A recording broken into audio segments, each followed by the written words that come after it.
tuning into Black and White Sports on YouTube. The no-holds-barred truth on sports. The main event starts. All right, Black and White Sports supporters. Well, I found this, and I was like, wow, this is interesting. Got a couple of things. Number one, we got Caitlin Clark's performance inside of 5 foot, and it is deadly. It's the best in the league right now. 6 foot guard in there with the trees, trying to play through the trees, but driving to the basket, little floater, little finger roll, little layup. She is dominating that part of the ball game, even if her three-pointer is not actually showing up right now. But when Stephanie White lets her run, and they ran in the first quarter, like I said in my video earlier, I was fired up after the first quarter, and then we got the second quarter, and it was like, out of there. Stop. Let's just start passing the ball around 19 times. That's neither here nor there. I can't stand that style of basketball. But as long as she's able to take off and run and be a playmaker, she's got the ball in her hand, she's able to create, she's the best player in the league. And then there's, of course, something else we're going to look at. In fact, we could start here. We got WNBA legend Lisa Leslie, who's about to get a statue, I think. Yeah, in her honor. She has come out and made some comments in regards to WNBA general managers in that survey. And she just says it out loud, what we all already know. If you're a WNBA general manager and you want to start your franchise with Paige Bueckers, you're going to be in the unemployment line. You are going to be in the unemployment. You're going to be bagging groceries down at the Brookshires. You may be like, what's Brookshire? In Texas, we got a massive franchise of grocery stores down here. Brookshires. Called Brookshires. I was being cute. But you're going to be bagging groceries, all right? Which, hey, if that's what you need to do to make money, don't be lazy. Go make money. But you ain't going to be a WNBA GM either. Lisa Leslie, woo, she keeps it real. Before the season started, WNBA GM selected Paige Bueckers as a player they would most like to start a franchise with. What's your reaction to that? Well, all those GMs probably going to get fired because this is a money business, and the money is about Caitlin Clark, who is the player who has made, never in the history of the WNBA have we had a player force teams to get into larger arenas. I've never seen that happen. And so if you're the GM, you're obviously supposed to be bringing in money. That's revenue. Right. I'm going with Caitlin Clark. Absolutely. Sports is a business. You're talking about multi-million-dollar businesses. Yeah, even in the WNBA. She said the quiet part out loud, which shouldn't be quiet. Caitlin Clark's the only one making any money in this league. The only one making any money in this league. And if they keep that up, they're going to mess that up because, yikes. We're starting to see some things that not so good. Ticket prices, etc., and it's because of play style and Stephanie White's offense.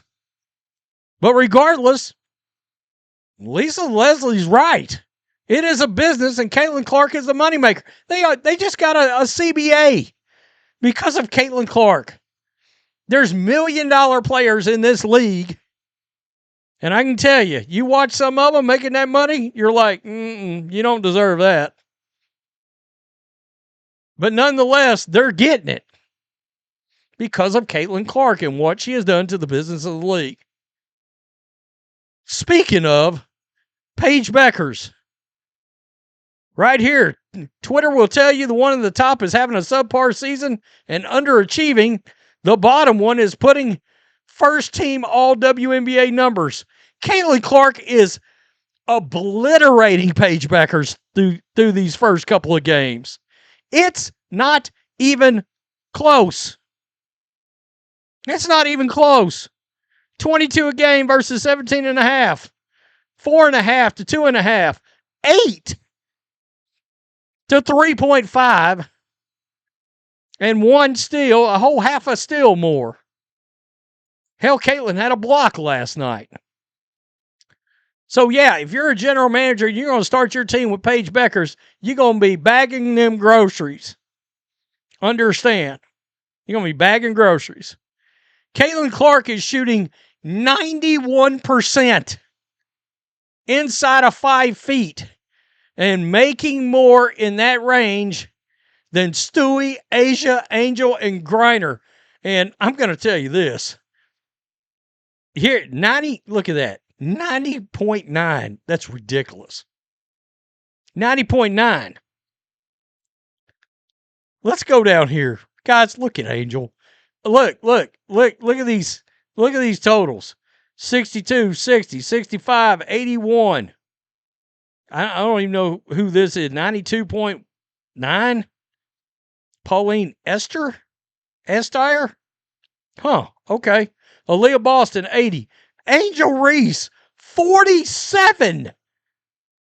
47% inside 5 foot for somebody that's 6'4".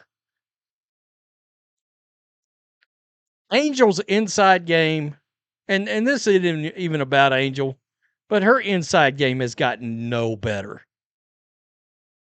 No better. It's still, somebody put up some highlights or lowlights from the Dallas game. Oh, shit. It was rough. A lot of flailing around and just tossing the ball up in the air. See if it'll go in. Caitlin Clark, 6 foot tall, dominating layups. In fact, is Caitlin Clark the best layup shooter in the league? This whole league struggles with it in layups. Let's just be honest. That's interesting. I hadn't even thought about that. Struggling from 3-point range, maybe become the best inside shooter in the game. Look, you got to take what the defense gives you. I get it. And hell, in this offense, you got to take your opportunities when you can get it. Because when the ball goes to Kelsey Mitchell, forget about it. 0 assists last night, I think. I noticed that. I was like, is that right? Somebody brought it up earlier. I went to the Indiana Fever page. They posted about Kelsey, and I got to looking at the comments. I was like, holy moly. Wow. I mean, dynamic score, no doubt about it. But once that ball goes into Kelsey Mitchell's hand, she's putting the rock up. That's all there is to it. Putting the rock up. Now, if Caitlin Clark can ever start knocking this 3 down, look out. She gonna average 27 a game, 28 a game, 30 a game. If this 3 ball starts falling. Tell me what you think. Peace. I'm out. Till next time. Thanks for watching the show. Be sure to like, comment, and subscribe. Be sure to tune in next time on Black and White Sports.